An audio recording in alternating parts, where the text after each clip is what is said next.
Quack भूल injection पाई चलीगला निरीह जीवन। भूल इंजेक्शन देवा फल जड़े महिला मृत्यु होइथिबार अभियोग होइछि।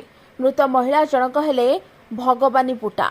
सूचना अनुसार शुक्रवार संध्या 8टारे महुलपाटी गाँवर डिंगर पुटा तांको स्त्री भगवानी को तुरई केला थाना लकरी गाँव में जड़े क्वाक पाखक चिकित्सा आनिथिले। क्वाक जनक महिला को एक इंजेक्शन देइथिले। परे हठात महिला जनक अचेत हो पड़ते।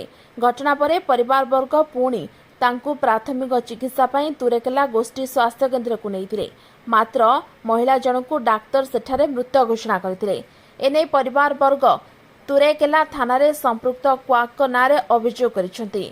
अन्य पक्षरे क्वाक देइथिबा इंजेक्शन मध्य परिवार वर्ग रखिथिबा जଣା पड़िछि। याकु नै तुरेकेला थाना अधिकारी रमाकांत साहू अभियोग पर तदंत जारी रखिछि बोली सूचना दैछन्ति। कंटाबांजीरू विकास शर्मा रिपोर्ट ओटी लाइव। अधिक खबर देखिया ओटी लाइव को सब्सक्राइब करंतु एवं ए खबरटी को अधिकरू अधिक शेयर करंतु।